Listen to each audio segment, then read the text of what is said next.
السلام عليكم ورحمة الله وبركاته. درود شريف قل اللهم صل على محمد وعلى آل محمد كما صليت على إبراهيم وعلى آل إبراهيم إنك حميد مجيد. اللهم بارك على محمد وعلى آل محمد كما باركت على إبراهيم وعلى آل إبراهيم إنك حميد مجيد. إن الحمد لله وحده، والصلاة والسلام على من لا نبي بعده. أعوذ بالله من الشيطان الرجيم. بسم الله الرحمن الرحيم. ورفعنا لك ذكرك. وقال تعالى: إنا أعطيناك الكوثر. صدق الله العظيم. قال رسول الله صلى الله عليه وسلم: لا يؤمن أحدكم حتى أكون أحب إليه من والده وولده والناس أجمعين. وقال عليه الصلاة والسلام: من يرد الله به خيرا يفقهه في الدين، أو كما قال عليه الصلاة والسلام. বুজুর্গান মুহতারাম, হযরত উলামায়ে কেরাম, সমবেত বেরাদরান ইসলাম, আপনাদের এই রাস্তায় খুব ভীষণ যানজট। এই যানজটের কারণটা কি কারণ বলতে পারে? কারণ হলো মানুষ বেশি।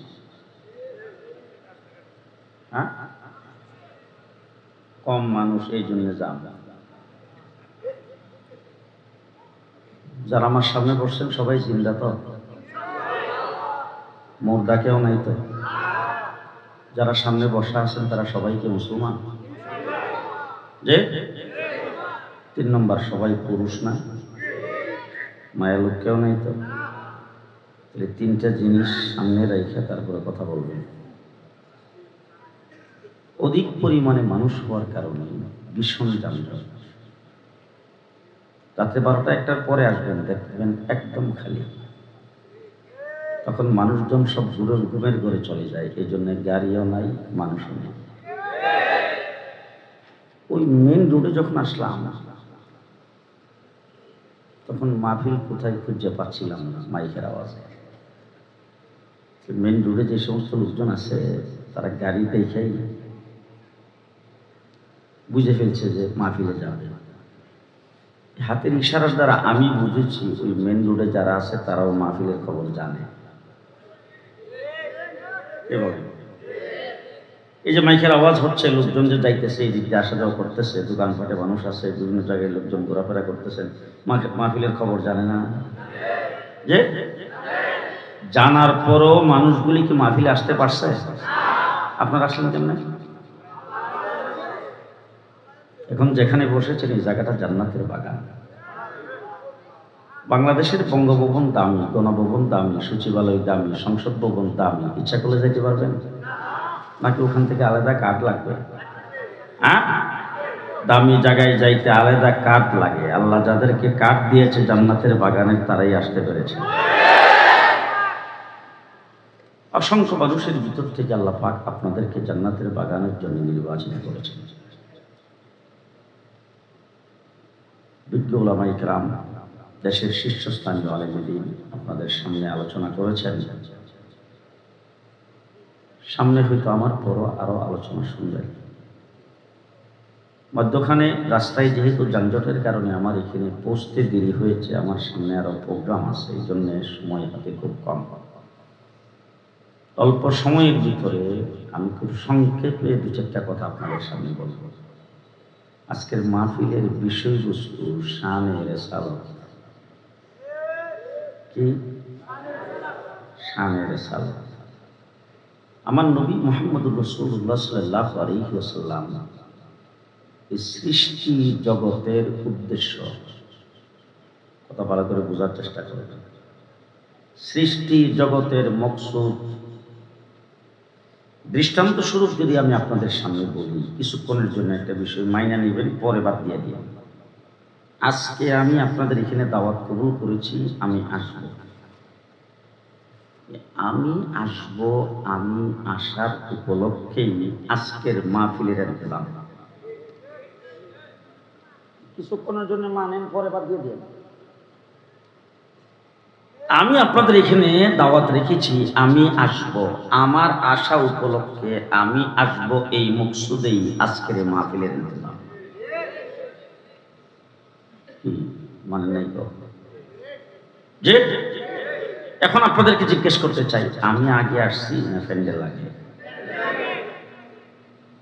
আমি আসার পরে তো বুঝো মাইকটা লাগাইছে, মাইকও আগে, লাইটগুলি তো আমি আসার পরে লাগাইছে, লাইটও আগে।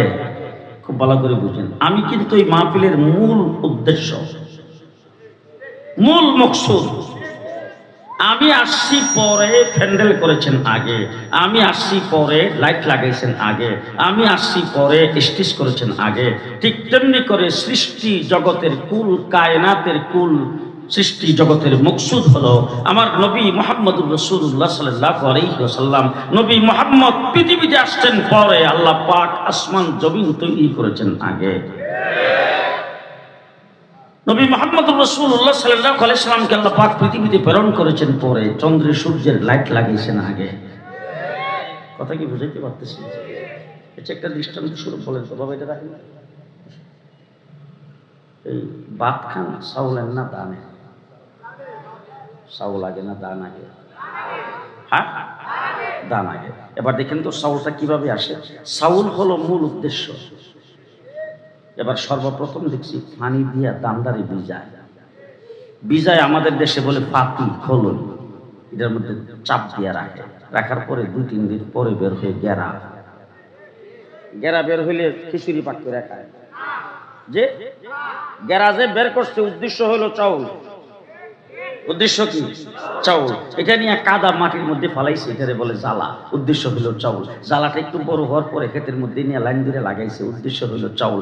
এরপরে সার দিছে, গোবর দিছে, পানি দিছে, হুইটার দিছে, আগাছা পরিষ্কার করছে, উদ্দেশ্য হলো চাউল। ধান গাছটা বড় হইয়া ধানের শীষ ধরছে, উদ্দেশ্য কিন্তু চাউল।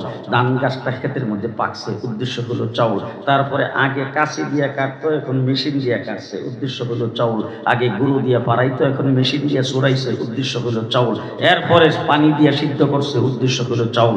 রৌদ্রে দিয়া শুকাইছে, উদ্দেশ্য হলো চাউল। মেশিনে ভাঙ্গায় চাউল বের করছে।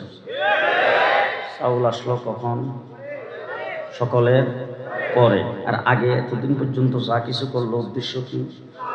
জি, উদ্দেশ্য হলো চাউল। চাউল আসছে সকলের পরে। ঠিক তেমনি করে আল্লাহ তাবারক ওয়া তাআলা আসমান জমিন তৈরি করেছেন, উদ্দেশ্য নবী মুহাম্মদুর রাসূলুল্লাহ। আরশ কুরসি লৌহ কলম বানাইছে, উদ্দেশ্য নবী মুহাম্মদুর রাসূলুল্লাহ। জান্নাত জাহান্নাম বানাইছে, উদ্দেশ্য নবী মুহাম্মদুর রাসূলুল্লাহ। আর এই হযরতে আদম আলাইহিস সালামকে কুদরতি হাতের দ্বারা তৈরি করেছেন, উদ্দেশ্য নবী মুহাম্মদুর রাসূলুল্লাহ। ইব্রাহিমকে খলিল বানাইছে, উদ্দেশ্য নবী মুহাম্মদুর রাসূলুল্লাহ। নূহ আলাইহিস সালামকে কিস্তিতে উঠাইছে, উদ্দেশ্য নবী মুহাম্মদুর রাসূলুল্লাহ। সুলাইমানকে সিংহাসন দান করেছেন, উদ্দেশ্য নবী মুহাম্মদুর রাসূলুল্লাহ। ইউসুফ আলাইহিস সালামকে সৌন্দর্য দিয়েছেন, উদ্দেশ্য নবী মুহাম্মদুর রাসূলুল্লাহ। মূসা আলাইহিস সালামকে কালিমুল্লাহ বানিয়েছেন, উদ্দেশ্য নবী মুহাম্মদুর রাসূলুল্লাহ। ইউনূস আলাইহিস সালামকে মাছের পেটের থেকে বের করেছেন, উদ্দেশ্য নবী মুহাম্মদুর রাসূলুল্লাহ। ঈসা আলাইহিস সালামকে বিনা বাপে মায়ের পেটে জন্ম দিয়েছেন, উদ্দেশ্য নবী মুহাম্মদুর রাসূলুল্লাহ। এবার যদি কিতাব ছাড়া বলি আপনারা মানবেন কিনা জানি না, আমার নবী যদি পৃথিবীতে না আসতো কাশিমপুর কারাগার কিন্তু হইতো না। আমার রাসূল পৃথিবীতে না আসলে গাজীপুর সিটি হতো না। আমার রাসূল পৃথিবীতে না আসলে গাজীপুর জেলা হতো না। আমার রাসূল যদি পৃথিবীতে না আসতো ৭১ মুক্তিযুদ্ধ হতো না। আমার রাসূল পৃথিবীতে না আসলে শেখ মুজিব নামে কোনো নেতার জন্মগ্রহণ করতো না। আমার রাসূল পৃথিবীতে না আসলে জিয়াউর রহমান নামে কোনো প্রেসিডেন্টের জন্ম হতো না। আমার রাসূল পৃথিবীতে না আসলে বাংলাদেশ নামে কোনো দেশ হতো না। আমার নবী পৃথিবীতে না আসলে ঢাকা নামে কোনো রাজধানী হতো না। আমার রাসূল যদি পৃথিবীতে না আসতো পদ্মা ব্রিজও হতো না, কর্ণফুলী ট্যানেলও হইতো না। বুঝাইতে পারতেছে না কথা কি? বুঝে আসতেছে? বুঝে আসতেছে?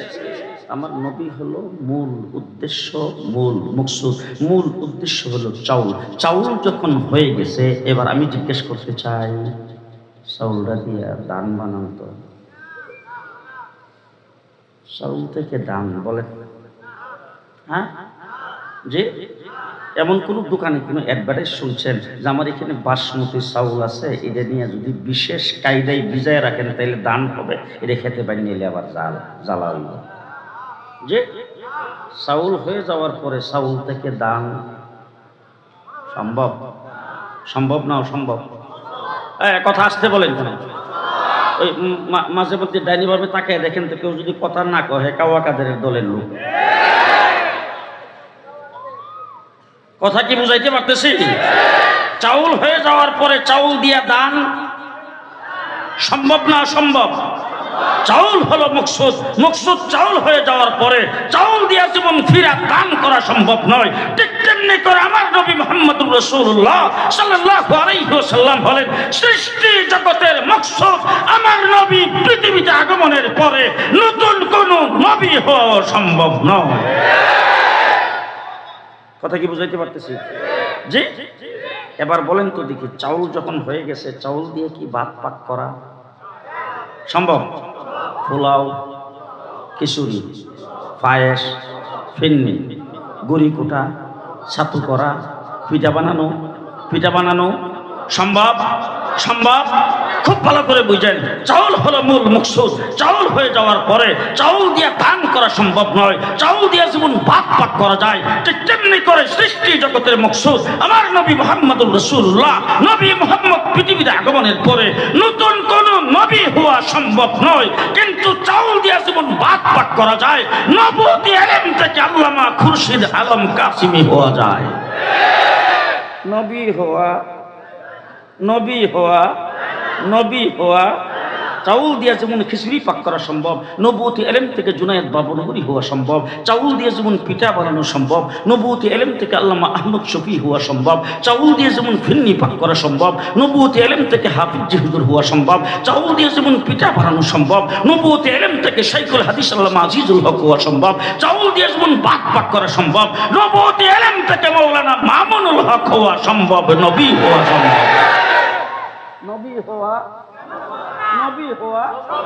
সম্ভব নয়। অলি হওয়া, গাউস হওয়া, কুতুব হওয়া, মুফতি হওয়া, মুহাদ্দিস হওয়া, মুফাসসির হওয়া সম্ভব, নবী হওয়া সম্ভব নয়। যত নবী আল্লাহ পাক পৃথিবীতে প্রেরণ করেছেন হযরত আদম থেকে ঈসা পর্যন্ত সমস্ত নবীকে আল্লাহ পাক 3 প্রকারের দায়িত্ব দিয়ে পাঠাইছে। কয় প্রকার? 3 প্রকার। খুব ভালো করে বুঝবেন। নির্দিষ্ট একটা এলাকার জন্য নবী। 2 নম্বর হলো নির্দিষ্ট জাতি গোষ্ঠীর জন্য নবী। 3 নম্বর হলো নির্দিষ্ট ডেট দিয়ে নবী। কথা কি বুঝাইতে পারতেছি? আমাদের এলাকায় এমপি সাহেবের একটা এরিয়া আছে না, এরকম নির্দিষ্ট এলাকার জন্য নবী পাঠাইছে, নির্দিষ্ট জাতি গোষ্ঠীর জন্য নবী পাঠাইছে। যেমন মূসা আলাইহিস সালাম, ঈসা আলাইহিস সালাম বনী ইসরাইলের নবী। নির্দিষ্ট টাইম দিয়ে নবী। আদম থেকে ঈসা পর্যন্ত যত নবী পৃথিবীতে আসছে ফিক্সড ডেট। এখন আমি জিজ্ঞেস করতে চাই, আপনাদের এইখানে যে দোকানপাট আছে, এই সমস্ত দোকানপাটে কোনো কিছু কিনতে গেলে লেবেলের উপরে কোনো ডেট নেই তো? হ্যাঁ, আটার প্যাকেটে ডেট, ময়দার প্যাকেটে ডেট, বিস্কিটের প্যাকেটে ডেট, তেলের বোতলে ডেট, দুধের প্যাকেটে ডেট আছে না? যদি ডেট ওভার হয়ে যায়, যদি ডেট ওভার হয়ে যায় রিজেক্ট। এটা দোকানে বিক্রি হয় না। যদি কোনো দোকানদার বিক্রি করে, ধরা খাবে কিনা, মামলা হবে কিনা, জরিমানা হবে কিনা, কেস হবে কিনা, দোকান বন্ধ হবে কিনা, সিলগালা হবে কিনা, লাইসেন্স বাতিল হবে কিনা, ঠিক তেমনি করে আদম থেকে ঈসা পর্যন্ত যত নবী পৃথিবীতে আগমন করেছেন সমস্ত নবীর ডেট ফেল। কোন নবীর ডেট নাই। এখন যদি মূসা আলাইহিস সালামের উম্মত আয়েশা, ইসরায়েলিরা যদি আয়েশা, ইহুদিরা যদি আয়েশা বলে আমরা মূসা আলাইহিস সালামের উম্মত, আমরা আমাদের ধর্মীয় কিতাব, আমাদের ধর্মীয় গ্রন্থ হলো তাওরীত, আমরা তাওরীতের অনুসারী, আমাদের বইটা একটু পড়ে দেখো, আমাদের দিনটা একটু কবুল করো, আসছি তোমাদের সাথে কথা বলতে, আসো একটু কথা বলি। সর্বপ্রথম প্রশ্ন করবেন, তোরা নবীর ডেট আছে? কি বলেন? কথা কয় না। ঈসা আলাইহিস সালামের উম্মত খ্রিস্টান, আয়েশা যদি বলে যে আমাদের বই পুস্তকগুলি একটু পড়েন, আমরা ঈসা আলাইহিস সালামের উম্মতের দাবিদার, আমাদের কিতাব হলো বাইবেল, আমাদের কিতাব হলো ইনজিল। জিজ্ঞেস করবেন তোরা নবীর ডেট আছে? যে সমস্ত নবীর ডেট ফেল। কথা কয় না, কথা কয় না। এই সমস্ত নবীর ডেট ফেল হয়ে গেছে। আল্লাহ পাক আদম থেকে ঈসা পর্যন্ত যত নবী দুনিয়াতে পাঠাইছে সমস্ত নবীদেরকে যে ডেট দিয়েছেন সেই ডেটের পরে তার মুজিজা আছে। আজকের গোটা পৃথিবীর ইহুদিদেরকে চ্যালেঞ্জ করে বলতে চাই, সারা পৃথিবীতে সন্ত্রাসের রাজত্ব কায়েম করেছ, ফিলিস্তিনের মুসলমানদেরকে ধ্বংসলীলা চালাইছ, ফিলিস্তিনের মুসলমানদের উপর নির্যাতন করতেছ, গোটা পৃথিবীর জমিনে তোমরা জাহান্নামে পরিণত করার চেষ্টা করতেছ। চ্যালেঞ্জ করে বলতে চাই, আসো দেখি বাবার বেটা হইলে হযরত মূসা আলাইহিস সালাম যে হাত থেকে সারলে সাপ হইতো, যে লাঠিটা এরকম লাঠি বানায় নিয়ে আসো তো দেখি হাত থেকে সারলে সাপ হয় কিনা। আছে আছে। হযরত ঈসা আলাইহিস সালামের উম্মত খ্রিস্টানকে চ্যালেঞ্জ করে বলতে চাই, ঈসা আলাইহিস সালাম চোখের মধ্যে গোসা দিলেও জন্ম অন্ধ ভালো। সারা পৃথিবীর খ্রিস্টানরা বিল্লাহ যদি একটা জন্ম অন্ধের চোখের মধ্যে গোসায়, সব ভালো হবে না খারাপ হইতে কতক্ষণ লাগবে? হযরত ঈসা আলাইহিস সালাম কবরের কিনারে যাইয়া দাওয়াত দিছে, ডাক দিছে, কুম বিইজনিল্লাহ, কবর থেকে মৃত্যু ব্যক্তিটা দাঁড়ায় গেছে। গোটা পৃথিবীর খ্রিস্টানরা সবাই মিল্লা যদি একটা কবর সামনে নিয়ে দুই হাতে মিল্লা ডাকতে থাকে যে নবী গেছে, নবীর মুজিজা, নবী গেছে, নবীর কিতাব। যে আজকের গোটা পৃথিবীতে চ্যালেঞ্জ করে বলতে চাই, মাতবরি তোমাদের চলছে, তোমাদের ডলার সারা পৃথিবী চলে না, এলসি খোলা যায় না, ব্যবসা বাণিজ্য চলে না, তোমাদের অস্ত্রের বাহাদুরি চলছে, তোমাদের রাষ্ট্র বড়, তোমরা সব জায়গায় মাতবরির জাল বিস্তার করেছো। আমেরিকা সহ গোটা পশ্চিমা দুনিয়াকে চ্যালেঞ্জ করে বলতে চাই, বাবার বেটা হইলে তোমরা খ্রিস্টান, খ্রিস্টান ধর্মের ঈসা আলাইহিস সালামের কাছে ইনজিল কিতাবটা নাজিল হয়েছিল, এটার একটা কপি পৃথিবীর কোথাও দেখাও তো।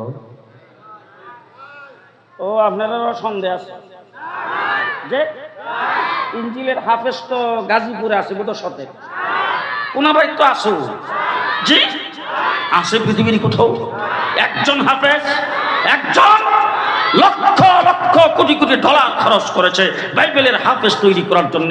যখন শেষ পর্যন্ত পারে নাই তখন তারা উদ্যোগ নিয়েছে মুসলমানদের ধর্মগ্রন্থের হাফেজ কেডা কোথায় আছে, কয়জন আছে, তারা নিজেরা জরিপ করবে। আমেরিকা গোটা পৃথিবী জরিপ করে যে রিপোর্টটা দিয়েছে সেই রিপোর্টটা হলো বর্তমানে মুসলমানদের ধর্মগ্রন্থ কোরআন শরীফের হাফেজের সংখ্যা এই পৃথিবীতে 1,65,00,000। নবী গেছে, নবীর কিতাবও গেছে, নবী গেছে, নবীর মুজিজাও গেছে, নবী গেছে, নবীর দ্বীনও গেছে, নবী গেছে, নবীর আদর্শ গেছে। এবার বলেন তো দেখি, আমাদের নবী মুহাম্মদুর রাসূলুল্লাহ সাল্লাল্লাহু আলাইহি সাল্লামের ডেট তো মনে হয় 2041, 2041 পর্যন্ত। আরে বাবা, আমরা দেশের হাসিনা কইছিল ভিশন 41, ভিশন 2041 পর্যন্ত ক্ষমতায় থাকবে। তো জেলখানায় ছিলাম, তো জেলে থেকে রাত্রেবেলা শুনলাম, শুনে মনটা খুব খারাপ, রাত্রে সারা রাত্র ঘুম হয়নি। 41 পর্যন্ত ক্ষমতায় থাকলে উপায় আছে? হ্যাঁ, শেষ রাত্রেবেলা উঠে আল্লাহরে কইলাম, আল্লাহ বুঝলাম না কিছু, হাসিনা যা কথাই তো হয়, ঘটনাটা কি? আল্লাহ ডাক দেয়া করে রাখ। সকালবেলা একটা মৌলানা মামুনুল হকরে ডাক ডাকলাম, শুনছেন ব্যাপার? বল কি হয়েছে? বলে 41। আমার আল্লাহ ডাক দেখে কি এর ভিশন 41 এর চিন্তা করো, ভিশন 24 হইছে। কোনটা যে কোনটা হইছে? ভিশন 24। আল্লাহ রাব্বুল আলামিন বিএনপিরে কইছে চুপ থাক, হেফাজত রে কইছে জেল তেল খেটিয়ে সব কথা কইছিল, জামাত ইসলামী কইছে তোরা অনেকে ফাঁসি টাসি দিয়ে দিছে, তোরাও চুপ থাক, আমি আবাবিল নামাইতেছি। কারে নামাইছে? জি, কাকে নামাইছে? লিডারই দিয়া সব চলে না, লিডার ছাড়াই সব চলে। চতুর্দিক থেকে যখন এক দফার আন্দোলন গণভবনের দিকে যাইতেছে, সেনাবাহিনীর প্রধান, নৌবাহিনীর প্রধান, বিমান বাহিনীর প্রধান, পুলিশের প্রধান গেছে ম্যাডামের সামনে। ম্যাডাম তাদেরকে গালি শুরু করছেন, তোমাদেরকে পদোন্নতি দিছি, তোমাদেরকে এমন সুযোগ সুবিধা দিছি, তোমাদের বেতন বাড়াই দিছি, বোনাস দিতেছি, রেশন বাড়াইছি, তোমাদের এত সুযোগ সুবিধা পাওয়ার পরে সবকিছু আমি করছি, এখন আমার দিকে কিভাবে মিছিল করে আসবে? ঠেকাও! সেনাবাহিনীর প্রধান ডাক দেখো, ম্যাডাম 45 মিনিট। 5 মিনিট বাপটি ফাঁক করছেন, এটাও খেয়ে যেতেছেন, কথা দিয়ে আসতে কাওয়াকাদের দলের লোক আছে এখন বাংলাদেশ কথা আসতে বলেন কেন? ঘটনাটা কি? হ্যাঁ, বাদগুলি ফাঁক করছেন হিডোরিজিকে নাই সুরের দল। তোমরা মাঝে হেলিকপ্টারে চলে গেলো, একটার তো কোনো খবর রইল না। রয়েছে কোনো খবর? আওয়ামী লীগ জিডি করছে, ছাত্রলীগ যুবলীগ সব দিক কুচো গাছে ফাঁসি লেগে মরা দরকার। আমার তো মনে হয় জিন্দিগিতে লজ্জা শরম থাকলে আওয়ামী শব্দটার মুখ থেকে উচ্চারণ করবে না। তার কারণ হলো মাঝে উড়াল দিয়ে চলে গেল, আরেকজনের সঙ্গে প্রেম লাগে প্রেমিকের কাছে, প্রেমিকের কাছে চলে গেছে, তোমাদের খবরটাও তো রয়ে গেছে না। যদি যাওয়ার সময় কোথা কইতো বলে আমার কর্মীরা কে কোথায় আছে, যারা জুলুম নির্যাতন করে দিনের বুট রাতে করে আমাদেরকে ক্ষমতায় টিকায় রেখেছে, এই তোমরা ভালো থাকো। এইটুক কথা বললে তো মনটা বুঝাইতাম। এইটুক কথা বলে নাই, বাস নিজের জান বাঁচাই গেছে বন্ডারে লইয়া। ভীষণ 41 আল্লাহকে 24 কোনটা হইছে? হ্যাঁ, সাংঘাতিক লোক ছিল কিন্তু। আমি জেল থেকে বেরিয়ে আসার পরে স্বরাষ্ট্রমন্ত্রী আমার নিচে সচিবালয়ে নিয়া এনএসআই, এসবি, ডিজিএফআই যতগুলি 7টা গোয়েন্দার প্রধানকে নিয়ে, তারপরে তার যত বাহিনী টেনে আছে সবাই নিয়ে আমার সাথে বসছে। বৈশাখ প্রথম শব্দটা চিনে বলছে, হুজুর দীর্ঘদিন জেলখানায় ছিলেন, কিছু করার ছিল না হুজুরে, এমন একটা ধার্মিক মহিলা পাইবেন খুব।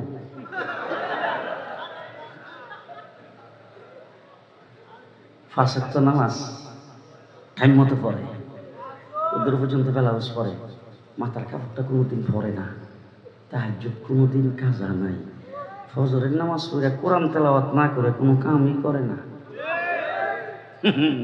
আমার খালি তখন কোরআন শরীফের একটা আয়াত বারবার মনে হইতেছিল, আর আমি খালি ভাবতেছিলাম যে আল্লাহ 1400 বছর আগে হাসিনার কথা কেমনে জানলো। ومن الناس من يقول آمنا بالله وباليوم الآخر। আসেনি কোরআন শরীফ? আল্লাহ রাব্বুল আলামিন কয় যে কিছু সংখ্যক লোক আছে যারা বলে আল্লাহর উপর ঈমান আনছি, আখিরাতের উপর ঈমান আনছি। আচ্ছা, আমরা যারা এখানে মুসলমান ইমানদার বসছি, আমরা তো আল্লাহর উপর ঈমান আনছি, আখিরাতের উপর ঈমান আনছি, এই জন্যই তো আমরা মুসলমান। আল্লাহ তাদের কথা কি সার্টিফিকেট তাদেরকে দেয় দেখেন, ওয়া মা হুম বিমুমিনিন। আল্লাহ বলেন এরা বেঈমান, এরা মুমিন না। বলে কেমনে বেঈমান? বেঈমান কি, কারণটা কি? আখিরাতের উপর ঈমান আনছে, আল্লাহর উপর ঈমান আনছে, এরপরে বেঈমান হইল কেমনে? আল্লাহ রাব্বুল আলামিন বলেন, ইউখাদিউনাল্লাহ ওয়াল্লাযীনা আমানু। এরা এতটুকু পর্যন্ত ব্লাউজ পইরা, মাথার মধ্যে কাপড় দিয়া, মাথায় একটু পট্টি পইরা, তারপরে হাতে তসবিহ চড়া নিয়া, শপথ বাক্য পাঠ কইরা, শাহজালালের মাজার জিয়ারত কইরা, তারপরে ইসলামের নামে ধোঁকা দিয়া মানুষকেও ধোঁকা দিছে, আল্লাহকেও ধোঁকা দিতে চায় কিনা বলেন? ধোঁকা দিতে চাইছে। এরপরে আল্লাহ বলেন, দেখো ভালো করে শুনে রাখো, ওয়া মা ইয়াখদাউনা ইল্লা আনফুসাহুম।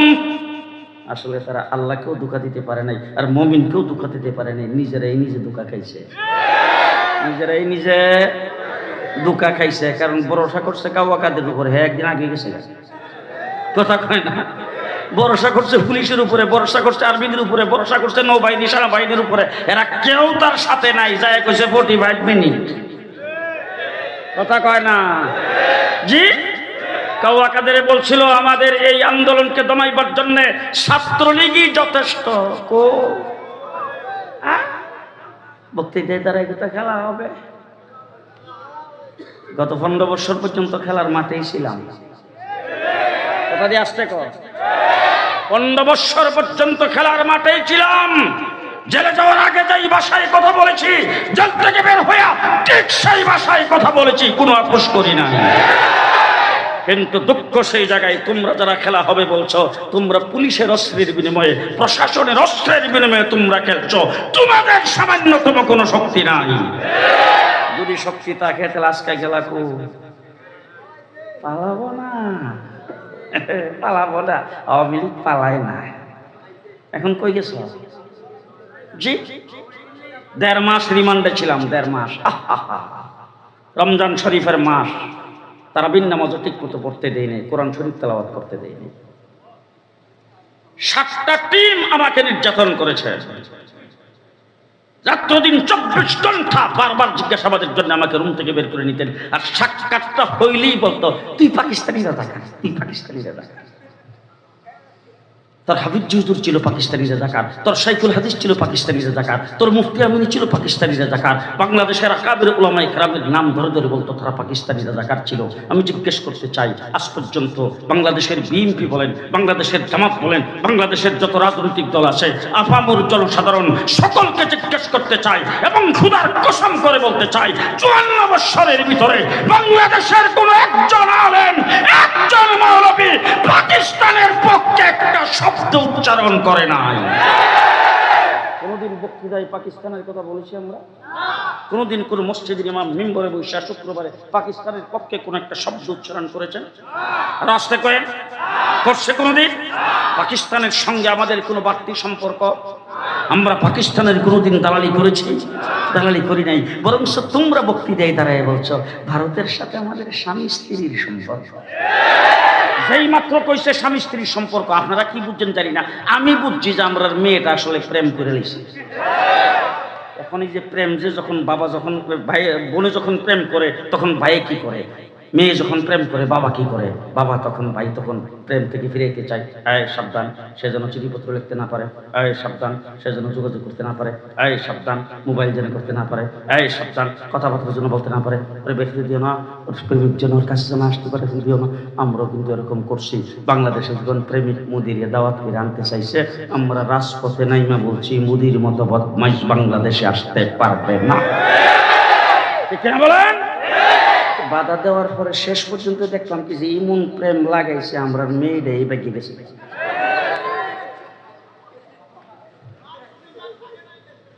পরিষ্কার ভাষায় বলতে চাই, আজকে প্রমাণ হয়েছে আমরা বিন্দেশের দালাল নই, আমরা কোন দেশের রাজাকার নই।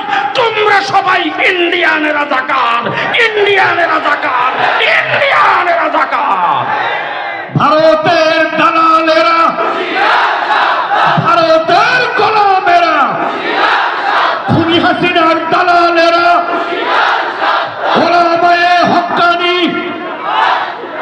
আল্লামা জুনায়েদ আল হাবিব সাহেব। মুসলমান মানুষের বানানো কোনো টাইম নির্ধারণ করলে সেটা ঠিক থাকে না। আপনি যদি এখন এখানে বসে নিয়ত করেন আগামীকাল ঢাকা যাইবেন, যাইতেও পারেন না, যে আগামীকালের আগে আপনার মরণ হওয়ার সম্ভাবনা নাই তো? আল্লাহ না করুক কোনো অ্যাক্সিডেন্ট হওয়ার সম্ভাবনা নাই তো? অসুস্থ হওয়ার সম্ভাবনা নাই তো? শেখ হাসিনা কইছে ভীষণ 41 কইছে, হ্যাঁ আল্লাহ ডাক দেখো ভীষণ 24 জায়গাতেই শেষ। ঠিক না? ঠিক। আমার নবী মুহাম্মদুর রাসূলুল্লাহ সাল্লাল্লাহু আলাইহি ওয়াসাল্লাম কতদিনের জন্য নবী? এবার আমার কাছ থেকে শুনেন, আমার সাথে সাথে বলবেন আল্লাহ রাব্বুল, আল্লাহ হলেন রাব্বুল আলামিন, আর আমার নবী হলেন রাহমাতুল লিল আলামিন। খুব ভালো করে বুঝছেন, আল্লাহ রাব্বুল আলামিন, আমার নবী রাহমাতুল লিল আলামিন। আল্লাহ পাকের রুবুবিয়ত যদ্দুর, আমার নবীর নবুয়তি তদ্দুর। আল্লাহ পাকের যদ্দুর এরিয়া, আমার নবীর নবুয়তির তদ্দুর এরিয়া। আল্লাহ হলেন আরশ কুরসি লৌহ কলমের আল্লাহ, আমার নবী আরশ কুরসি লৌহ কলমের নবী। খালি জমিনের নবী না, আমার নবী আসমানের নবী, আমার নবী জমিনের নবী, আমার নবী পাহাড় পর্বতের নবী, আমার নবী পোকা মাকড়ের নবী, আমার নবী জন্তু জানোয়ারের নবী, আমার নবী চন্দ্র সূর্যের নবী, আমার নবী ফিরিস্তার নবী, জিনের নবী, জান্নাত জাহান্নামের নবী, আমার নবী কুল সৃষ্টি জগতের নবী। কুল সৃষ্টি জগতের নবী মুহাম্মদুর রাসূলুল্লাহ সাল্লাল্লাহু আলাইহি ওয়াসাল্লাম, আদম থেকে ঈসা পর্যন্ত সমস্ত নবীদেরও নবী। ঘুমে গেছেন মনে হয়? আদম থেকে ঈসা পর্যন্ত সমস্ত নবীদেরও নবী, সমস্ত ফেরেশতাদেরও, জিবরাইল আমিনেরও, মিকাইলেরও, ইসরাফিলেরও, আজরাইলেরও, জিন জাতিরও, পোকামাকড়েরও, জন্তু জানোয়ারেরও, আমার নবী সর্ব অবস্থায় সমস্ত সৃষ্টি জগতের জন্য নবী। অতীতে নবী পৃথিবীতে আগমন করেছেন, নবী চলে গেছে, নবীর মুজিজা চলে গেছে, নবীর কিতাব চলে গেছে। আমার নবী চলে গেছেন আজকে 1450 বছর। কোরআন শরীফ বোধহয় অর্ধেক আছে এখন, আছে। কোনো কিছুর কোনো পরিবর্তন, কোনো বেশ কম আসতে পারে। রাসূলুল্লাহ সাল্লাল্লাহু আলাইহি ওয়াসাল্লামের সময়ে উজুর ফরজ ছিল 41টা, এখন রয়েছে 60টা। হুজুর আকরাম সাল্লাল্লাহু আলাইহি ওয়াসাল্লামের সময় উজুর ফরজ 41টা আছে, এখন 60টা রয়েছে। কাটতে কাটতে কথা কয় না। গোসলের ফরজ রাসূলের সময় ছিল 21টা, এখন 3টা আছে। হুজুরের সময় কয়টা ছিল? আবু বকর সিদ্দিকের সময়। আবু বকর সিদ্দিক মসজিদে যাইতো কোন ফাও দিয়া? ডাইন পাও দিয়া। আবু বকর সিদ্দিক যাইতো মানে বাথরুমে কোন ফাও দিয়া? বাম পাও দিয়া। এখন বোধ আমরা 2 ফাও একসাথে দিয়া যায়। জি মুহাম্মদুর রাসূলুল্লাহ সাল্লাল্লাহু আলাইহি ওয়াসাল্লাম যেই দিন আল্লাহ পাকের পক্ষ থেকে নিয়ে এসেছেন, যেই দিন উম্মতের কাছে রেখে গেছেন, সেই দিন এখন পর্যন্ত আপনার চাইতে আপনার ছোট সুন্নত এখনো আছে কিয়ামত পর্যন্ত। কোনো পরিবর্তন হবে কেউ করতে পারবে না। তো মুহাম্মদুর রাসূলুল্লাহ সাল্লাল্লাহু আলাইহি ওয়াসাল্লামের উম্মত খুশি না বেজার? খুশি না বেজার? অন্যান্য নবী আর আমাদের নবীর মধ্যে পার্থক্যটা কি আরেকটু ভালো করে বলতে চাই। যত নবী পৃথিবীতে আগমন করেছেন সমস্ত নবীকে আল্লাহ পাক নবুয়ত প্রমাণের জন্য মুজিজা দান করেছেন। কোন নবীকে মুজিজা দিয়েছেন একটা, কোন নবীকে মুজিজা দিয়েছেন 3টা, কাউকে দিয়েছেন 4টা, কাউকে দিয়েছেন 5টা। বুজুর্গানে তিনি লেখছেন আদম থেকে ঈসা পর্যন্ত যত নবী পৃথিবীতে আগমন করেছে সমস্ত নবীকে যত মুজিজা দান করেছেন সবগুলি একত্রিত করে যদি গড়ে ভাগ করা হয় ক্যালকুলেটর মেশিন দিয়া, তাহলে প্রত্যেক নবীর ভাগে 3টা করে পড়বে। কথা কি বুঝাইতে পারতেছি? আমার নবীর মুজিজা কয়টা কোন তো? যে মুহাম্মদুর রাসূলুল্লাহ সাল্লাল্লাহু আলাইহি ওয়াসাল্লামকে আল্লাহ পাক বলেছেন, ও আমার হাবিব, আপনার মুজিজার কোনো সীমা রেখা নাই। তার কারণ হলো আপনার মাথার থেকে পায়ের পাতা পর্যন্ত পুরা বডিটাই মুজিজা। আপনার জন্ম থেকে মৃত্যু পর্যন্ত পুরা জীবনটাই মুজিজা। আপনি উঠে দাঁড়াইবেন মুজিজা, আপনি বসবেন মুজিজা, আপনি চাইবেন মুজিজা, আপনি চক্ষু বন্ধ করবেন মুজিজা, আপনি উপরের দিকে চোখ উঠাইবেন মুজিজা, আপনি নিচের দিকে তাকাইবেন মুজিজা, আপনি আঙ্গুল রাখবেন মুজিজা, আপনি হাত উঠাইবেন মুজিজা, আপনি হাঁটবেন মুজিজা, আপনি চলবেন মুজিজা, আপনি দাঁড়াইবেন মুজিজা, আপনি শুইবেন মুজিজা, আপনি খানা খাইবেন মুজিজা, আপনি উযু করবেন মুজিজা, আপনার 3.5 হাত বডি পুরাটাই মুজিজা। আমার নবীর শরীর থেকে গাম বের হয়, গামটা মেশকে আম্বরের চাইতে বেশি সুগন্ধি। হযরত আনাস রাদিয়াল্লাহু তাআলা আনহু রাসূলুল্লাহ সাল্লাল্লাহু আলাইহি ওয়াসাল্লামের 10 বছরের খাদেম ছিলেন। আল্লাহর নবীর পরে সে দামেস্কের জামি মসজিদের খতিব হয়েছেন। শুক্রবারে জুমার নামাজ পড়াইতে আসে, তখনকার সময়ে মানুষ সুন্নত হিসাবে ভালো ব্র্যান্ডের আতর ব্যবহার করত, সুগন্ধি। শুক্রবার দিন সুগন্ধি ব্যবহার করে মসজিদে যাওয়া সুন্নত। তো সুন্নতের উপর আমল করে সবাই যাইতেন। খতিব সাহেব যখন মসজিদে ঢুকার সাথে সাথে যে যত সুগন্ধি ব্যবহার করছিল সব শেষ। খতিব মসজিদে ঢুকার সাথে সাথে গোটা মসজিদটা উনার শরীরের সুগন্ধিতে মুখরিত হয়ে যায়। লোকজন মসজিদ থেকে বাইরে যার, ও খতিব সাহেব মনে হয় ঢাকার থেকে আনছিল ভালো ব্র্যান্ডের, যাইয়া ভালো ব্র্যান্ডের আতর তালাশ করিয়া তারপরে সুগন্ধি তালাশ করে আইনা পরে শুক্রবারে বালা করে শরীরের মধ্যে লাগাইয়া তারপরে গেছে মসজিদে যাইয়া মনে মনে ভাবতেছে আজকে যা লাগাইছি খতিব এগুলি পাইব কো? এই মার্কেট বলতে চিনি না, আজকে যেটা লাগাইছি এর চাইতে বেশি সুগন্ধি ব্যবহার করে খতিব আসতে পারবে না। আল্লাহ ওই দিন মসজিদে খতিব খালি ঢুকছে, হেডটা যে কই গেছে তার খবরও নেই। এরকম 2-3 শুক্রবার দেখার পরে হঠাৎ করে একদিন খতিব সাহেবকে ডাকতে জিজ্ঞেস করে, খতিব সাহেব, যত ব্র্যান্ডের সুগন্ধি আর ব্র্যান্ডের আতর আছে সব শেষ করে ফেললাম, লক্ষ লক্ষ মানে টাকা পয়সা খরচ করে আতর ব্যবহার করে তারপরে মসজিদে আসলাম, আপনারটাকে ফেল করতে পারি নাই। আপনি মসজিদে ঢোকার সাথে সাথে আমাদের সুগন্ধি কোথায় চলে যায় ঠিক নাই, আপনার শরীর থেকে সুগন্ধি বের হইয়া গোটা মসজিদ মুখরিত করে। আপনি এত সুগন্ধযুক্ত আতর কই পাইলেন? কোন দেশের থেকে আনছেন? কোত্থেকে পাইলেন? কোন ব্র্যান্ডের সেটা জানতে চাই। যখন এই কথা বলছেন খতিব সাহেব বলেন, আসলে আমি কোনো ব্র্যান্ডের আতর ব্যবহার করি না, কোনো মার্কেট থেকে কোনো আতর কিনি নাই। আল্লাহর নবীর 10 বছরের খাদেম ছিলাম। হুজুর আকরাম সাল্লাল্লাহু আলাইহি ওয়াসাল্লাম যখন গামতেন, হুজুরের গামটা সংগ্রহ করে শিশির মধ্যে ঢুকায় রেখে দিছি, জুমার নামাজ পড়তে আসার সময় সেটা ব্যবহার করে আসি। মুহাম্মদুর রাসূলুল্লাহ সাল্লাল্লাহু আলাইহি ওয়াসাল্লাম, আহা শান কি বুঝাবো আপনাদের। রাসূলুল্লাহ সাল্লাল্লাহু আলাইহি ওয়াসাল্লামকে আল্লাহ পাক মর্যাদা দান করেছেন এবং সমস্ত সৃষ্টি জগতের নবী। হুজুর আকরাম সাল্লাল্লাহু আলাইহি ওয়াসাল্লামকে আবু জাহেল এসে বলতেছেন, ভাতিজা, ওই যে ঘাসটা এই গাছটা যদি তোমার নবুয়তির সাক্ষী দেয়, মনে করবো তুমি নবী, আল্লাহর নবী। এইভাবে হাত দিয়ে ইশারা দিছে। গাছটা সোজা হইয়া মানুষের মতো চলতে চলতে হুজুরের পায়ের কাছে এসে কালিমা পড়তে পড়তে জায়গায় চলে গেছে। আবু জাহেল এসে বলতেছে, বাকি যে একটা অলৌকিক ঘটনা যদি দেখতাম তাইলে মনে করতাম তুমি নবী। আল্লাহ নবী জিজ্ঞেস করেছেন, চাচা ঘটনাটা কি জমিনে দেখাবো না আসমানে? আমি তো জমিনের কথাই ভাবছিলাম, যদি আসমানে দেখাও তো খারাপ হয় না। পূর্ণিমার চন্দ্রের রাত্রি 14 তারিখের রাসূল ঘর থেকে বের হয়ে আইসা খোলা আকাশের নিচে দাঁড়াইছে। আকাশের চন্দ্রের দিকে হুজুর কোনো মন্ত্র পড়ে নাই, চুপটাও লড়ে নাই, কোনো সূরা কেরাত পড়ে নাই, আঙ্গুল দিয়ে এইভাবে ইশারা দিয়েছেন।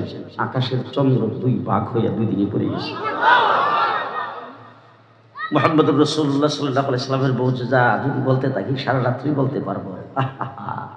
একজন সাহাবী হযরতে জাবের রাদিয়াল্লাহু তাআলা আল্লাহর নবী এক জায়গায় শুইছেন, শুইয়া ঘুমাইছেন, চক্ষু বন্ধ করছে। একটু পরে যখন চক্ষু খুলছে, হযরত জাবেরকে, হুজুর কি দেখলাম? আল্লাহর নবীকে কি দেখছো? বলে, হুজুর ওই যে একটু দূরে যে গাছটা, এই গাছটা দেখলাম চলতে চলতে সোজা হইয়া মানুষের মতো চলতে চলতে যেমন হাঁটতেছে এরকম মনে হয়েছে। হাঁটতে হাঁটতে চলতে চলতে আপনার মাথার কাছে আইসা কিছুক্ষণ দাঁড়ায় দেখা আবার জায়গা মতো চলে গেছে। হুজুর গাছের গোড়ার মধ্যে কোনো মাটি ভাঙ্গা টাঙ্গার কোনো চিহ্ন নাই। হুজুর বুঝতেই পারলাম না, কি আশ্চর্য দেখলাম। আল্লাহর নবীর সাথে সাথে ডাক দিয়ে বলেন, জাবের, গাছটা যখন একটু দূরে, আমি যখন এখানে শুইছি তখন গাছটা আল্লাহকে ডাক দেখো, আল্লাহ তোমার হাবিবকে অনেক কাছে পাইছিলাম, অনেক কাছে পাইছিলাম, তোমার হাবিবের নুরানি চেহারাটা দেখার বড় শখ ছিল। আল্লাহ দূর থেকে দেখতেছি ভালো দেখা যাচ্ছে না, আল্লাহ তুমি যদি একটু অনুমতি দিতা তোমার হাবিবের চেহারাটার কাছে যাইয়া তোমার হাবিবকে এক নজর ভালো করে দেখবো। আল্লাহ গাছের দোয়া কবুল করেছেন, গাছকে অনুমতি দিয়েছে। গাছ আমার মাথার কাছে এসে আমার চেহারা ভালো করে দেখে জায়গা মতন চলে গেছে। বিরক্ত হয়ে গেছে? হ্যাঁ, রাসূলুল্লাহ সাল্লাল্লাহু আলাইহি ওয়াসাল্লাম খন্দকের যুদ্ধ, আর একটা কথা শেষ, খন্দকের যুদ্ধ, রাসূলুল্লাহ সাল্লাল্লাহু আলাইহি ওয়াসাল্লাম সেখানে সাহাবায়ে কেরামকে নিয়ে যায় একটা খাল খনন করতেছেন, কাফেররা যাতে আসতে না পারে। ওখানে সাহাবায়ে কেরাম প্রত্যেকের পেটের মধ্যে, পেটের খিদায় পাথর বেঁধেছে। একজন সাহাবী এসে রাসূলকে বলতেছে, আল্লাহর হাবিব, পেটের খিদায় পেটের মধ্যে পাথর বেঁধে রাখছি, আজকে কয়েকদিন যাবত কোনো খাবার নাই। রাসূলুল্লাহ সাল্লাল্লাহু আলাইহি ওয়াসাল্লাম নিজের কাপড়টা উত্তোলন করে সাহাবীরে দেখায়, তোমার পেটে একটা পাথর বাঁধা, আমার পেটে 2টা পাথর বাঁধা। হযরতে জাবেরের বাড়ি ছিল কাছে। জাবের দৌড়ে বেগম রে যায়, বলে, বেগম, আমার বাড়ির কাছে রাসূল সাল্লাল্লাহু আলাইহি ওয়াসাল্লাম খন্দক করতে আসছেন, যুদ্ধ করতে আসছেন। এখন রাসূল সাল্লাল্লাহু আলাইহি ওয়াসাল্লামের পেটে খিদা, হুজুর কষ্ট পাইতেছে, পেটের মধ্যে 2টা পাথর বাইন্ধে রাখছে। ঘরের মধ্যে কি কিছু খাবার আছে? সামান্য কিছু। আল্লাহর নবীরে দাওয়াত করি না, কারণ হুজুর যদি মদিনা চলে যায় সেখান থেকে দাওয়াত করে আনাও তো হুজুরের মুশকিল। আজকে যেহেতু সুযোগ পাইছি, তখন জাবেরের বিবিকে ছোট্ট একটা বকরির বাচ্চা আছে আর সামান্য কিছু আটা আছে। তো হযরতে জাবের বকরিদের ধরে সবাই করে চামড়া সিল্লা গোশতগুলি কেটে বেগম রে দিয়া খাও, গোশতটা পাকাও আর আটা দিয়ে রুটি বানাও, রাসূলকে দিয়ে দাওয়াত করে নিয়ে আসি। বেগম আবার খুব, আপনাদের কোনাবাড়ির মহিলারা লাগান খুব চালাক। বেগম ডাক দিয়া কো, তুমি যেইভাবে যাইতেছো আর তোমার যে আবেগ, তুমি তো যাই আর সবাই সামনে রাসূলকে বলবা, ও আল্লাহর হাবিব চলেন আপনার দাওয়াত। অন্যান্য সাহাবীরা যখন শুনবে তখন সবারই তো পেটে খিদা, মনে কষ্ট পাবে না? এই জন্য রাসূলকে যে কানে কানে আস্তে করে কইয়া, শুধু হুজুরকে নিয়ে আইসো, খাবার পরিমাণ খারাপ তো, কম তো, বেশি মানুষ আসলে তো হবে না। হযরতে জাবের গেছে, যাইয়া খালি সুযোগ তালাশ করতেছে। হঠাৎ করে সুযোগ পাইয়া আল্লাহর নবীর যে আস্তে করে কানে কানে করে, হুজুর আমার বাড়িতে সামান্য খাবারের ব্যবস্থা করেছি, হুজুর পেটে খিদায় কষ্ট করতেছে, হুজুর একটু চলে। যেই খালি জাবেরের মুখ থেকে কথাটা শুনছে, আল্লাহর নবী খন্দকের দিকে মুখটা করে ডাক দেখো, ও খন্দকের সাহাবীরা, চলো সবাই জাবেরের বাড়িতে দাওয়াত।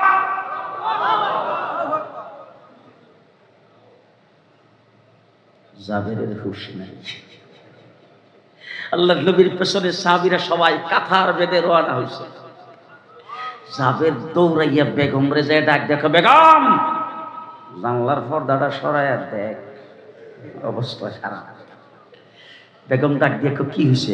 বলে আল্লাহর নবী সমস্ত সাহাবীকে দাওয়াত করে সবাইকে নিয়ে আমার বাড়িতে আসতেছেন। বলে খাবার পরিমাণ হুজুরকে বুঝাই বলছিলাম? বলে হ্যাঁ, আমি যেইভাবে দাওয়াত দেওয়ার কথা বলছিলাম সেইভাবে দাওয়াত দিছিলাম। বলে হ্যাঁ, তুমি যেভাবে দাওয়াত দিচ্ছ সেইভাবে বলছি, আর খাবার পরিমাণ অল্প সেটাও বলছি। বলে তারপরে কি করছে? বলে তারপরে হুজুর আমাকে কিছু জিগাইবার প্রয়োজন মনে করে নাই, আল্লাহর নবী নিজের থেকেই সবাইকে দাওয়াত দিয়ে দিছে। বেগমের ইমান এত শক্ত, বেগম ডাক দেখো দাওয়াত দিছি উনি, তোমার এত চিন্তা কিসে?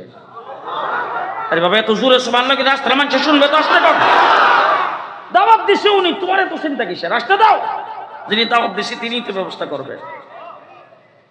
আল্লাহ নবী বাড়ির ভিতর ঢুকে বুঝে ফেলছেন জাবের যে চিন্তা করতেছে। আল্লাহ নবী জাবেরকে ডাক দিয়ে বলে, জাবের পাক হইতেছে কোথায়? পাকের ঘরে আমাকে নিয়ে যাও। রাসূলুল্লাহ সাল্লাল্লাহু আলাইহি ওয়াসাল্লাম পাকের ঘরে যায় বলছেন, জাবের গোশতের রুটির মধ্যে ডাকনা দিয়ে রাখো, ডাকনাটাকে উঠাইবা না, পরিবেশন আমি করব। আল্লাহর নবী সাহাবায়ে কেরামের দিকে মুখ করে ডাক দিয়ে বলেন, সাহাবীরা 10 জন করে আসো। 10 জন করে কাতার বেঁধে আসতেছে। রাসূল 3টা করে রুটি পরিমাণ মতো গোশত দিতে শুরু করেছেন। খন্দকের 2 থেকে 2500 সাহাবী সকলে পেট ভরে খাওয়ার পরে তাকায় দেখে একটা রুটিও কমে নাই, এক টুকরা গোশত কমে। নারায়ে তাকবীর। দিন ইসলাম, দিন ইসলাম। আমার নেতা তোমার নেতা, আমার নেতা তোমার নেতা। নারায়ে তাকবীর। আবার নবী মুহাম্মদুর রাসূলুল্লাহ সাল্লাল্লাহু আলাইহি সাল্লামের শান, আমার তো কোনো এলেম কালাম নাই। রাসূল এত বড় মহান, আল্লাহ তাবারক ওয়া তাআলা যাকে আল্লাহর মাহবুব বানিয়েছেন, আল্লাহ নিজে যার শান বর্ণনা করে 30 পারা কোরআন নাজিল করেছেন। আমি তো এই ব্যাপারে একটা ফোঁটাও বলার মতো যোগ্যতা আমার নাই। তবে মুহাম্মদুর রাসূলুল্লাহ সাল্লাল্লাহু আলাইহি সাল্লামের একজন সাহাবী, নাম হলো হযরতে আবু হুরায়রা। কি নাম? আবু হুরায়রা। যেদিন ঈমান এনেছে, মুসলমান হয়েছে, ওই দিন থেকে রাসূলের দরবার থেকে আর যায়নি। আমরা কথা বুঝছেনি? আমাদের মাদ্রাসাগুলিতে বিভিন্ন মাহফিলে গেলে তখন পুরস্কার বিতরণ করে, তো পুরস্কারের মধ্যে লাস্টের দিক দেখো, হুজুর এখন একটা ছেলেকে পুরস্কার দেওয়া হবে, যেই ছেলেটা একদিন বৎসরে একদিনও মাদ্রাসা বন্ধ করেনি। আবু হুরায়রা হইল ওই পুরস্কার প্রাপ্ত ব্যক্তি, যিনি রাসূল সাল্লাল্লাহু আলাইহি সাল্লামের দরবারে আইসা মাদ্রাসা আসহাবে সুফায় ভর্তি হওয়ার পরে আর একদিনও নাগা করেনি। আল্লাহ নবী যখন হুজরায় চলে যেতেন, রাসূল সাল্লাল্লাহু আলাইহি সাল্লাম যখন বেগমদের কাছে চলে যেতেন, তখন আবু হুরায়রা বাহিরে দাঁড়িয়ে থাকতো। রাসূল যখন বের হইতেন, যতক্ষণ বাহিরে থাকতেন ততক্ষণ আবু হুরায়রা সাথে আসে। এই জন্য সবচাইতে বেশি হাদিস বর্ণনা করেছেন আবু হুরায়রা। রাসূলের আসহাবে সুফা মাদ্রাসার ছাত্র, বোর্ডিংয়ে খাবারের কোনো ব্যবস্থা নাই। আমার কয়েকদিন আগে একজন গিয়ে বলল, হুজুর এইভাবে সান্দা করে মাদ্রাসা, এই দেখি মাদ্রাসা তো হবে সরকারি। আমাদের দেশে সরকারি মাদ্রাসা আছে তো? আছে না? আলিয়া মাদ্রাসা নাই। এ আলিয়া দুনিয়া কু খালিয়া, কথা কয় না। আমাদের ব্রাহ্মণবাড়িয়া, আমার যে এলাকা, সেই এলাকার এমপি ছিল একজন লোক, নাম হইল আরম উবাইদুল মুক্তাদির। আমার মনে হয় এর, আমি অনেক সময় বলতাম যে আল্লাহ যদি হেরেই পাঠাইলো, ইবলিস রে পাঠাইলো কোন কাম? আল্লাহ উবাইদুল মুক্তাদিরই যখন মানাইলো, ইবলিস রে পাঠাইবার কোনো দরকার ছিল না। আলিয়া মাদ্রাসায় পড়ছে, কথা খেয়াল করছেন তো? জি, রাসূলুল্লাহ সাল্লাল্লাহু আলাইহি সাল্লামের মাদ্রাসা মক্কায় দারে আরকাম, মদিনায় যাওয়ার পরে মাদ্রাসার নাম আসহাবে সুফা। সেই মাদ্রাসার ছাত্র হযরত আবু হুরায়রা একদিন রাসূলের কাছে এসে বলতেছে, হুজুর পেটে দেখি তাই, পেটের সামরাটা পিঠে লাগিয়ে গেছে, হুজুরটা দাঁড়াইতে পারে না, মাথা চক্কর দেয়। এই কথা বইলা মসজিদের কোনায় যায় চুপচাপ বসে বসে, আর মনে মনে ভাবতেছে রাসূলের কাছে কোনো হাদিয়া তোফা আসলে দয়াল নবী তো হুজুর নিজে না খাইয়া আমারে খাইতে দিবে। একটু পরে দেখে একজন লোক আসতেছে, একটা কাপ হাতে, কাপ। এখন যদি কাপ হাতে কারো দেখেন তখন মনে হইব চা, আর ওই সময় কাপ হাতে দেখলে দুধ। আবু হুরায়রা দেখিয়া এমনি তাকাইতেছে, মনে মনে খুশি যে রাসূলের কাছে আইনা কাপটা যখন দিব, হাদিয়া স্বরূপ পেশ করব, তখন ওই তো হুজুর ডাক দিয়ে আমরা খাইতে কইব। আল্লাহ নবী দুধের কাপটা হাতে নিয়ে ডাক দিছে, আবু হুরায়রা। আবু হুরায়রা খুশিতে লাফ দিয়ে উঠা লাব্বাইকা সাদাইকা ইয়া রাসূলুল্লাহ কে সামনে খাড়াইছে। আল্লাহ নবী ডাক দেখো, মাদ্রাসার বোর্ডিংয়ে ছাত্র কয়জন গণ্যা হতো? দুধ কয় কেজি? হ্যাঁ, 1 কাপ দুধ। যেই খালি কচুবার মাদ্রাসার বোর্ডিং এ ছাত্র কজন কন্যায় আবু হুরায়রা গেছে মনটা খারাপ হয়ে, আল্লাহ হুজুর নিয়ে আবার লটারি দে। আমি পেটে সিধা হুজুরে জানাইলাম তো হুজুর দে 1 কাপ দুধ হাতি নিয়ে বলতেছে মাদ্রাসার ছাত্র কজন, ছাত্র সব ব্যাগকে যদি লটারি দে তখন আমি যদি না পড়ি। হযরত আবু হুরায়রা এসে হুজুর 70 জন। কয়জন? আল্লাহর নবী ডাক দেখো সবাই ডাকো, ডাকিয়া এই না আল্লাহর নবী ডাক দিয়া হযরত আবু হুরায়রার হাতে কাপটা দিয়ে কো এক সাইডের থেকে সবাই পান করাও। আবু হুরায়রা যখন দুধের কাপ নিয়ে পান করাইতে যাইতেছে তখন তার মনটা খুব খারাপ, কারণ সবারই তো পেটে খিদা, একজনে টান দিলি তো শেষ। লজ্জায় করে যদি পাশের লোকটা লেগে একটুখানি যদি রাখে তো 2 জনে খাইলে তো 1 কাপ দুধ তো শেষ হইতো, আমার তো পাল্লা হইলো 170-এ। কথা বুঝেন নাই কারবার? হযরত আবু হুরায়রা বলেন প্রত্যেকের পেটে খিদা, মনের ইচ্ছা মতো সবাই পান করতে শুরু করলো। 70 জন পান করার পরে দুধের কাপের দিকে তাকায় দেখি দুধের 1 ফোঁটা দুধও কমে নাই। এবার রাসূল সাল্লাল্লাহু আলাইহি সাল্লামের কাছে নিয়ে গেছে, নিয়ে যাওয়ার পরে আবু হুরায়রাকে রাসূল জিজ্ঞেস করতেছে সবাই পান করেছেন? বলে জি হুজুর। তুমি পান করছো? বলে না হুজুর, আপনি তো সবাইকে পান করাইবার কথা বলছেন, আমারে তো পান করার কথা বলে নাই। আল্লাহর নবী বলছেন এবার তুমি খাও। আবু হুরায়রা যেমন খিদা তেমন টান। বুঝছেন না কথা? এতক্ষণ যে 70 জন তার সামনে খাইলো, তার খিদা বাড়ছে না কমছে? এরকম বাড়তি খিদা নিয়ে টান দিছে তৈমন ভাবে, যেমন খিদা তেমন টান। মনের ইচ্ছা মতন খাওয়ার পরে রাসূলের দরবারে ফেরত নিয়ে গেছে। রাসূল বলেন আরো খা।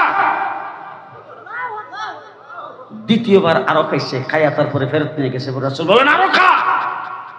তৃতীয়বার খাইয়া যখন ফেরত নিয়ে গেছে রাসূল বলছেন আরো খা। আবু হুরায়রা বলে হুজুর একবারে গলা পর্যন্ত হয়ে গেছে, আমার আর পেটে জায়গা নাই। আবু হুরায়রা বলেন কাফের দিকে তাকায় দেখলাম 1 ফোঁটা দুধও কমে নাই। সেই নবীর উম্মত খুশি না বেজার? খুশি না বেজার? মুহাম্মদুর রাসূলুল্লাহ সাল্লাল্লাহু আলাইহি ওয়াসাল্লাম আর অন্যান্য নবীদের ভালো করে শুনুন, অন্যান্য নবীদের আদম থেকে ঈসা পর্যন্ত যত নবী পৃথিবীতে আগমন করেছেন সমস্ত নবীর কাছে জিবরাইল আমিন আগমন করছে। কারো কাছে 5 বার, কারো কাছে 3 বার, কারো কাছে 7 বার।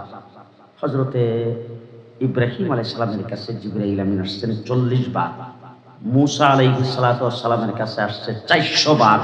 এর বেশি আর কোন নবীর কাছে জিবরাইল আমিন আগমন করে নাই। আমার নবীর 23 বছরের জিন্দেগিতে জিবরাইল আগমন করেছে 24,000 বার। কয়বার? 24,000 বার। ও আমার ভাইরা, সেই নবীর উম্মত, নবী চলে গেছে, নবীর দিন হ্যাঁ কতদিন থাকবে? কিয়ামত পর্যন্ত। দিন দিন কমতে থাকবে না বাড়বে? আর আস্তে করে বাড়বে না কমবে? বাড়বে না কমবে? খুব ভালো করে বুঝে নিন। শেষ কথা আপনাদের সামনে বলতে চাই, আল্লাহর নবীকে তাইফের জমিনে পাথরের বৃষ্টির মতো আঘাত করেছে, দ্বীনের সামান্যতম ক্ষতি হয় নাই। আমির হামদার লাশটাকে টুকরা টুকরা করেছে, দ্বীনের সামান্যতম কোনো ক্ষতি হয় নাই। রাসূলের দান্দান শহীদ হয়েছে, দ্বীনের সামান্যতম কোনো ক্ষতি করতে পারে নাই। সাহাবায়ে কেরামকে নির্যাতন করেছেন, দ্বীনের সামান্যতম কোনো ক্ষতি করতে পারে নাই। হুনাইনের যুদ্ধে মুসলমানরা পরাজয় বরণ করেছে, দ্বীনের সামান্যতম কোনো ক্ষতি করতে পারে নাই। হযরতে হুসাইনকে কারবালার ময়দানে টুকরা টুকরা করে ফেলেছেন, দ্বীনের সামান্যতম কোনো ক্ষতি করতে পারে নাই। ইমামে আজম আবু হানিফা ইন্তেকাল করেছেন জেলখানায়, দ্বীনের সামান্যতম কোনো ক্ষতি হয় নাই। ইমাম বুখারীকে রাতের অন্ধকারে বের করে দেওয়া হয়েছে বুখারাত থেকে, দ্বীনের সামান্যতম কোনো ক্ষতি করতে পারে নাই। ইমাম আহমদ ইবনে হাম্বলকে দৈনিক 80টা করে দুর্রা মারা হতো, দ্বীনের সামান্যতম কোনো ক্ষতি করতে পারে নাই। ইমাম মালিককে পিটাইতে পিটাইতে 2টা হাত পুরা করে দেওয়া হয়েছে, দ্বীনের সামান্যতম কোনো ক্ষতি করতে পারে নাই। মুজাদ্দিদ আল-ফাসানি রাহমাতুল্লাহি আলাইহি বাদশা আকবর জেলখানার ভিতরে বন্দী করে রেখেছেন, দ্বীনের সামান্য কোনো ক্ষতি করতে পারে নাই। আমার এই দেশ যখন বাংলাদেশ হয়েছে, আলেম উলামায়ে কেরাম জুলুম নির্যাতন ভোগ করেছে। শাপলা চত্বরে 1,54,000 গুলি আলেমদের উপরে চালানো হয়েছে, দ্বীনের লুমও ছিঁড়তে পারে নাই। কি বলেন, পারছে? পারছে? সামনে পারবে? পরিষ্কার কথা আপনাদের সামনে বলে যাচ্ছি, আমাদের দেশটা বাংলাদেশ মুসলমানের দেশ, ঠিক না বেঠিক? শেষ কথা আপনাদের সামনে, 54 বছরের বাংলাদেশ। সর্বপ্রথম যখন দেশটা স্বাধীন হলো, শেখ মুজিবুর রহমান আয়েশা বলছেন আমার সোনার বাংলা। কিসের বাংলা? একজনে বমি করছে, আরেকজনে খাইছে, কিছুদিন পরে আরেকজন আসছে, আয়েশা বলছেন সবুজ বাংলা। সবুজ বাংলা কিছুদিন দেখার পরে এরশাদ শাহ আয়েশা কও সবুজ বাংলাও না সোনার বাংলাও না, আমার হইল নতুন বাংলা। 9 বছরের প্রেসিডেন্ট, 10 বছরের জেল হইছে। তো যে শেখ হাসিনা আইসা কো আধুনিক বাংলাদেশ, কিছুদিন পরে কো মডার্ন বাংলাদেশ, এরপরে কো ডিজিটাল বাংলাদেশ। পদ্মা সেতু উদ্বোধনের সময় বলছেন স্মার্ট বাংলাদেশ। কি বাংলাদেশ? স্মার্ট বাংলাদেশ। কাঁচা মরিচের কেজি 1200 টাকা। কথা কি বুঝে আসতেছে? স্মার্ট বাংলাদেশ, কাঁচা মরিচের কেজি 1200 টাকা। স্মার্ট বাংলাদেশ দেখেছি ডিজিটাল বাংলাদেশ, মডার্ন বাংলাদেশ, আধুনিক বাংলাদেশ, নতুন বাংলাদেশ, সবুজ বাংলাদেশ, সোনার বাংলাদেশ, সব বাংলা দেখার পরে এবার ছাত্র জনতার আন্দোলনে যেই বিপ্লব বাংলার মাটিতে হয়েছে, এই বিপ্লবের পরে আবার এই বাংলাদেশ হবে ইসলামের বাংলাদেশ। ইসলামের বাংলাদেশ। কে কে রাজি আছেন হাত তুলে দেখান। ইসলামের বাংলাদেশ করার জন্য শেষ কথা আপনাদের সামনে বলে যাচ্ছি, ছাত্রলীগের ভাইয়েরা, যুবলীগের ভাইয়েরা, ছাত্র দলের ভাইয়েরা, যুব দলের ভাইয়েরা, জীবনে রক্ত অনেক দিয়েছ, মার্কার জন্য রক্ত দিয়েছ, নেতার জন্য রক্ত দিয়েছ, দলের জন্য রক্ত দিয়েছ। এবার আসো, এবার জাগো, রক্ত দেব ইসলামের জন্য, রক্ত দেব কোরআনের জন্য, রক্ত দেব আল্লাহর নবীর ইজ্জত রক্ষার জন্য। প্রস্তুত আছেন কিনা? তাকবীর, নারায়ে তাকবীর। বিশ্বনবীর অপমান সইবে না রে মুসলমান। নবীর পরে নবী নাই, সংসদে আইন চাই। কাফের কাফের, কাদিয়ানীরা কাফের। হ্যাঁ মুসলমান, পরিষ্কার কথা ভালো করে বলে রাখেন, ব্যাখ্যা বিশ্লেষণের সময় নাই। আমার নবী পৃথিবীতে আগমন করে বলছেন ইন্নামা বয়স্তু মুআল্লিমা, আমি বিশ্বজগতের জন্য মুআল্লিম হিসেবে আগমন করেছি। এই জন্য রাসূল যখন খেরা গুহায় জিবরাইল আমিন আইসা দুনিয়ার অন্য কোনো কথা না বলে সর্বপ্রথম বলছেন ইকরা, পড়ুন। আজকে যদি বড় কোনো শিক্ষিত, উচ্চ শিক্ষিত কাউকে যদি আপনি বলেন তোমার শিক্ষা কোথা থেকে শুরু হয়েছে বলে, তো সে জিন্দেগিতে কোনোদিন বলতে পারবে না। ঢাকা ইউনিভার্সিটির বাইরে যাইতে পারবে না, অথবা অক্সফোর্ড বিশ্ববিদ্যালয়ের বাইরে যাইতে পারবে না। আমাকে যদি জিজ্ঞেস করেন, একজন আলেমকে যদি জিজ্ঞেস করেন তোমার শিক্ষার উৎপত্তি কোথা থেকে হয়েছে, আমি পরিষ্কার বলবো হেরা গুহার থেকে হয়েছে। সেখানে জিবরাইল আমিন এসে বলছেন, হুজুরকে বলছেন ইকরা, ওই ইকরাত থেকে পড়া শুরু আপনাদের এই মাদ্রাসা পর্যন্ত। 1450 বছর পর্যন্ত পেটে পাথর বেঁধে মুষ্টির চাউল খায়া জাকাত ফেতরার টাকা নিয়ে মানুষের কাছ থেকে 5 টাকা 10 টাকা করে নিয়ে হাটাজারির মাদ্রাসার মতো, দেওবন্দ দারুল উলুম মাদ্রাসার মতো, করাচি দারুল উলুমের মতো গোটা বিশ্বে বড় বড় প্রতিষ্ঠান মাদ্রাসা খুলে দিন এ পর্যন্ত টিকে আছে, কিয়ামত পর্যন্ত টিকে থাকবে। যারা মাদ্রাসাকে ধ্বংস করতে আসবে তারা ধ্বংস হবে, মাদ্রাসা ধ্বংস হবে না। আপনারা কি মাদ্রাসা টিকে রাখবেন? আপনারা যে আছেন কাটা কাটা ডাইন হাতটা উঠুন, ডাইন হাত, ডাইন হাত, ডাইন হাত। আমার সাথে বলবেন জোরে আওয়াজ করে আল্লাহু আকবার। আরো জোরে বলেন আল্লাহু আকবার। আরো জোরে বলেন আল্লাহু আকবার।